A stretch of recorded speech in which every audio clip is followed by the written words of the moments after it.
Trichy Femina groups சார்பாக சென்னைக்கு வெள்ள நிவாரணப் பொருட்கள் மற்றும் நிதியானது அனுப்பி வைக்கப்பட்டது. வெள்ளத்தால் பாதிக்கப்பட்ட மக்களுக்கு வழங்க திருச்சி ஃபெமினா குரூப் சார்பில் ரூபாய் 11 லட்சம் நிவாரணப் பொருட்கள் மற்றும் ரூபாய் 2.25 லட்சம் நிதி சென்னைக்கு அனுப்பி வைக்கப்பட்டது. மழை வெள்ளத்தால் பாதிக்கப்பட்ட சென்னை மக்களுக்கு திருச்சி ஃபெமினா குரூப்ஸ் FSM சார்பில் நிவாரணப் பொருட்கள் அனுப்பும் நிகழ்ச்சி நடைபெற்றது. இதையொட்டி அந்நிறுவனத்தில் பணிபுரியும் 1500 ஊழியர்கள் தங்களது ஒரு நாள் ஊதியமும் சில ஊழியர்கள் ஒரு வார ஊதியத்தையும் நிவாரணப் பொருட்கள் வழங்குவதற்கு வழங்கினர்.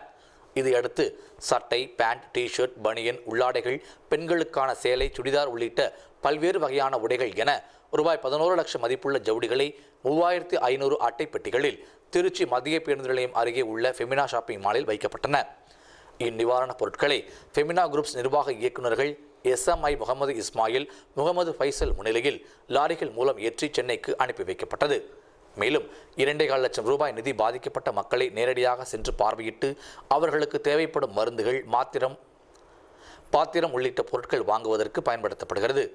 இந்நிவாரணப் பொருட்கள் வடசென்னை திருவொற்றியூர் பகுதியில் உள்ள கவி பாரதி வித்யாலயா பள்ளியில் இருந்து ஃபெமினா குரூப்ஸின் ஊழியர்கள் மற்றும் அந்த பள்ளியின் மாணவர்கள் உதவியுடன் மழை வெள்ளத்தால் பாதிக்கப்பட்ட வடசென்னை தண்டையார்பேட்டை பகுதி மக்களுக்கு விநியோகிக்கப்படுகிறது.